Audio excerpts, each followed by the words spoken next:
నర్సరీలో సంచరిస్తూ ప్రజల్ని భయభ్రాంతులకు గురిచేస్తున్న చిరుతపుల్ని పట్టుకునేందుకు చర్యలు చేపడుతున్నామంటున్న జిల్లా అటవీ శాఖ అధికారి భరణితో మా ప్రతినిధి రాజబాబు ఫేస్ టు ఫేస్. తూర్పుగోదావరి జిల్లాలో గత 21 రోజులుగా కూడా చిరుతపులి సంచారంతో ప్రజలు భయాందోళన చెందుతున్నారు. అది నిన్నటి వరకు కూడా కడియం నర్సరీలో సంచరించిన చిరుతపులి ఇక్కడ అంబేద్కర్ కోనసీమ జిల్లాలోకి గోదావరి పరివాహక ప్రాంతంలోని లంక గ్రామాలకు కూడా వెళ్లే అవకాశం ఉందని కూడా అటవీ శాఖ అధికారులు అంచనా వేస్తున్నారు.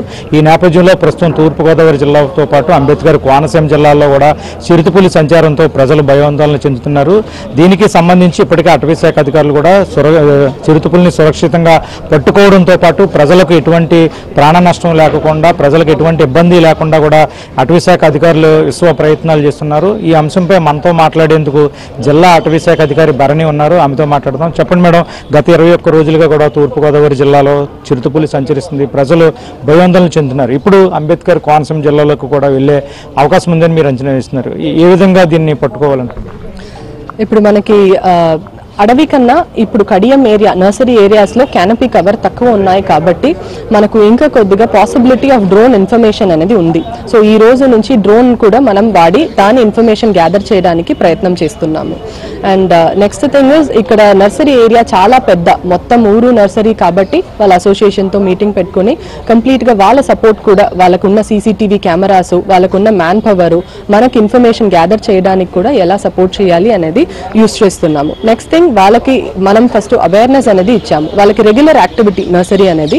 సో దాంట్లో నర్సరీలో ఏ టైంకి వెళ్ళాలి, ఎలా ఒక torch light and stick caution తీసుకోవాలి, అండ్ దాని తర్వాత ఈవినింగ్ 4 o'clock మనకు డల్ అవుతుంది, సన్సెట్ వస్తుంది అని తెలుస్తున్నప్పుడే బయట వచ్చేయాలి అనే ఇన్ఫర్మేషన్ కూడా ఇచ్చాము.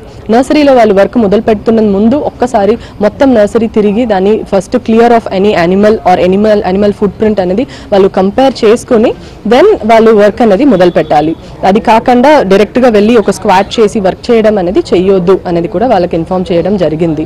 అండ్ పిల్లలు కూడా ఇటువైపు ఎక్కువ తిప్పొద్దు, వాళ్ళని కొద్దిగా ఇట్లోపలో ఆఫ్టర్ సన్సెట్ పెట్టుకోమని కూడా ఇన్ఫార్మ్ అనేది చేశాము. దాదాపు దివాంచెరి రిజర్వ్ ఫారెస్ట్ లోనే ఒక 19 రోజుల వరకు చిరుతపులి సంచరించింది. ఇప్పుడు జనావాసాలు, ముఖ్యంగా కడియం నర్సరీలు అంటే రోజుకు 70,000 మంది నుంచి 80,000 మంది కార్మికులు ఉంటారు. ఇప్పుడు అటువంటి ప్రాంతంలో చిరుతపులి వెళ్ళింది.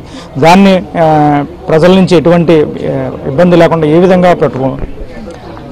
సో ఇప్పుడు ఫస్ట్ అది వెళ్తున్నది లెపర్డ్ ఇనీషియల్గా మనకు వచ్చింది ఫ్లడ్లోనే వచ్చింది అని అనుకుంటున్నాము. ఫ్లడ్లో వచ్చిందంటే ఏదో ఒక ఐలాండ్ నుంచే వచ్చింది. ఇప్పుడు దాని రిటర్న్ డైరెక్షన్ కూడా చూస్తున్నప్పుడు ఎందుకు దివాంచెరు అక్కడ అంతా మనకి ఆహారం ఉంటున్నప్పుడు బయట వచ్చిందంటే ఇది యంగ్గా ఉంది, హెల్దీగా ఉంది, ఎక్స్ప్లోర్ చేస్తుంది ఏరియా అనేది ఒకటి. ఇంకొకటి ఏమంటే అది ఎటువైపు నుంచి వచ్చిందో, ఏ ఐలాండ్ నుంచి వచ్చిందో అదే వైపు మళ్ళీ వెళ్తుంది అని కూడా మనం అనుకోవచ్చు. అంటే పాపికొండల అభయారణ్యంలో ప్రతి ఏడాది మీరు చిరుతపులులు గణాంకాలు లెక్కిస్తారు. అయితే ఈ ఏడాది చిరుతపులుల సంఖ్య కొంచెం తగ్గింది అంటున్నారు. అవి కూడా మళ్ళీ ఎక్కడన్నా ట్రేస్ చేసే అవకాశం ఉందా? మళ్ళీ అదే విధిగా పాపికొండల అభయారణ్యంలోకి వెళ్ళిపోయే అవకాశం ఉందా? పాపికొండ మళ్ళీ ఇక్కడ నుంచి పాపికొండ వెళ్ళాలంటే మనకి ఆపోజిట్, ఆ హైవే నుంచి ఆపోజిట్ డైరెక్షన్ లో గోకవరం సైడ్ నుంచి వెళ్లాల్సింది. ఇప్పుడు ఇది లంక వైపు వచ్చిందంటే ఇది ఫ్లడ్ లో వచ్చింది అనేది మనం మాక్సిమం అజంప్షన్ అనేది ఇది లంక వైపు వెళ్తుంది. సో పాపికొండ వైపు వెళ్ళట్లేదు, దాని డైరెక్షన్ ఇటు సైడ్ ఉంది.